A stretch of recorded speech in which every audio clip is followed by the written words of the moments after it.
अगर आप नवोदय के स्टूडेंट हैं और आज आपका पेपर था तो ये वीडियो आपके लिए ही है। आज हम मैथ्स के जो जितना भी क्वेश्चन आए थे उनका सॉल्यूशन देखेंगे। हमारा 41 नंबर में जो क्वेश्चन आया था 0.1 इंटू 0.1 इंटू 0.1, इसका मल्टीप्लाई करने से आता है 0.001, मतलब राइट आंसर होगा बी। 42 नंबर पे हम जाएंगे। इस प्रकार हमारा क्वेश्चन दिया था, इसको आप सॉल्व करते तो इसका आंसर आता 7/2, यानी कि ऑप्शन नंबर सी होगा राइट आंसर। अगला प्रश्न में जाएंगे हम। देखिए 999/1000। अब यहाँ पे देखिए पॉइंट को कैसे लगाते थे, 1 2 3। तो अगर 1 2 3 अंक है, यहाँ पे अपने से एक जीरो लिख दिए, 4 अंक। 1 2 3 1 2 3 3 अंक के बाद दशमलव लगाए, मतलब 0.999। राइट आंसर आएगा ऑप्शन नंबर सी। उसके बाद अगला क्वेश्चन देखिए 44 नंबर का। इसको अगर हम भिन्न के रूप में चेंज करते तो यहाँ 238 से 1 2 3 1 2 3 1 लिख के 3 जीरो।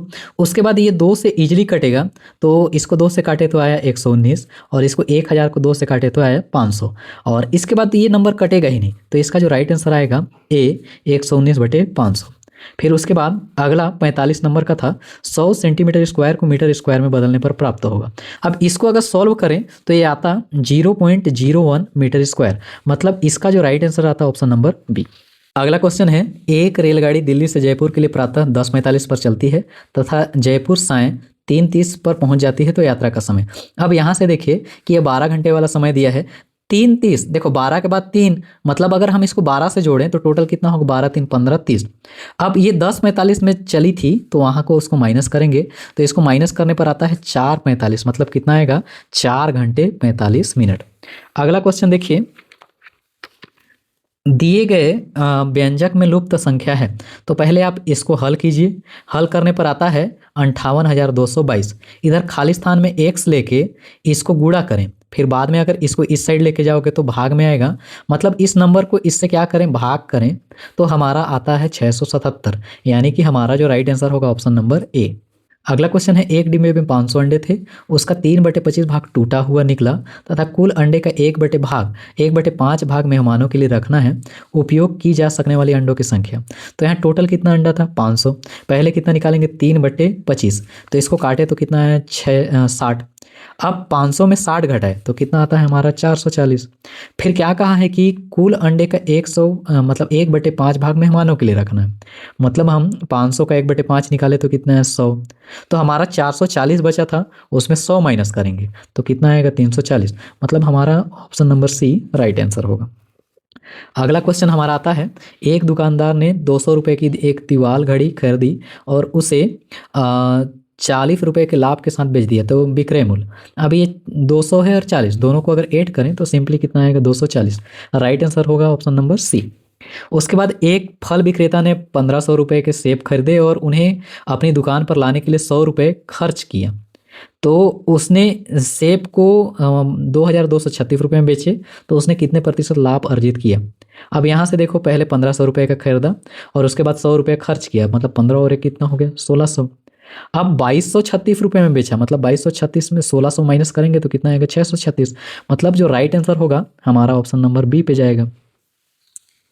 उसके बाद अगला हमारा प्रश्न है कि एक पंचभुज जिसका परिमाप 80 सेंटीमीटर है तथा उनकी 4 भुजाओं की लंबाइयों का योगफल 63 सेंटीमीटर है, कि पांचवी भुजी होगी। देखो 5 भुजा था, ठीक है, तो 4 का माप कितना दिया है, मतलब पांचों का जो योग है, परिमाप है वो 80 है, 4 का माप दिया है 63। पांचवा पूछा है तो सिंपली हम 80 में 63 माइनस किए तो कितना आ गया, 17। उसके बाद एक संपूर्ण कोण मतलब एक राउंड ऐसे गोल घूमते हैं, उसको क्या कहते हैं, संपूर्ण कोण। उसको पूरा एक राउंड घूमने में कितना लगता है, 360, मतलब 360। अब कहाँ है, देखो समकोण में, तो एक समकोण में कितना अंश होता है, 90, मतलब 90 से डिवाइड करें तो कितना आता है, 9 चौको 36, मतलब कट के कितना आ रहा है, 4 समकोण। राइट आंसर कहाँ पे जाएगा, डी।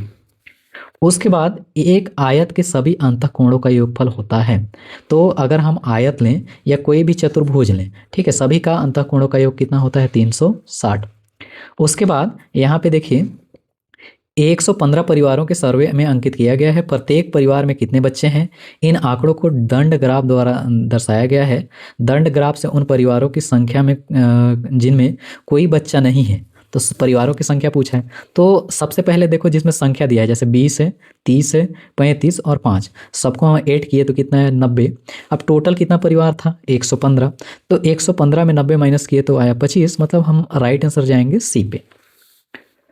अगला हमारा क्वेश्चन है कि 1 और 11 के मध्य कितनी अभाज्य संख्या है। तो गिनती लिखोगे तो 1 और 11 के मध्य अभाज्य संख्या 2, 3, 5 और 7, तो टोटल कितना हो गया 4, मतलब राइट आंसर कहाँ होगा बी। उसके बाद अगला क्वेश्चन है 999 और 9999 का गुणनफल, तो आपस में गुणा करोगे तो ये हमारा आंसर आता है, मतलब ये जो है इसका राइट आंसर होगा ऑप्शन नंबर सी। उसके बाद 0.2 और तथा 0.03 का गुणनफल, तो इसको आप सिंपली गुणा कीजिए और ये आता है 0.006, मतलब ऑप्शन नंबर कहाँ पे जाता है ए पे। 58 नंबर का क्वेश्चन है 64 के सभी गुणनखंडों का योगफल, तो सबसे पहले हम 64 के गुणनखंड लिखेंगे। 64 का गुणनखंड 1, 2, 4, 8, 16, 32 और 64। अब इस सबको जब आप जोड़ोगे, ठीक है, योगफल मतलब जोड़ना है, तो हमारा आता है 127, मतलब ऑप्शन नंबर सी।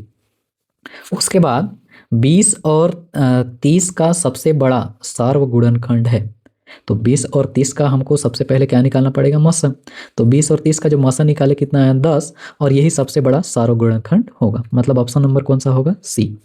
60 नंबर का जो प्रश्न है कि इस प्रकार का एक इक्वेशन टाइप से दिया हुआ है, पहले में प्लस है, प्लस उसके बाद माइनस, तो पहले इन दोनों को प्लस किए तो कितना आता है 66.902, लास्ट इस वाले नंबर पे इसको माइनस किए, बीच में प्लस है तो प्लस लिख लिए, इन दोनों को माइनस करो तो 607.5918 आता है। अब लास्ट इन दोनों को आप आपस में जोड़ो तो आता है 674.4938, और ये 674.4938, ऑप्शन नंबर कहाँ जाएगा बी पे। ठीक है, आई होप आज का ये जो आंसर की वाला वीडियो आपको पसंद आया होगा। ठीक है, अगर आपने अपना क्वेश्चन मिला लिया है तो बाकी बच्चे हैं जिन्होंने एग्जाम दिया उन तक शेयर जरूर कीजिए। बाकी मैं रीजनिंग और हिंदी का वीडियो बहुत जल्द अपलोड करूँगा। ठीक है।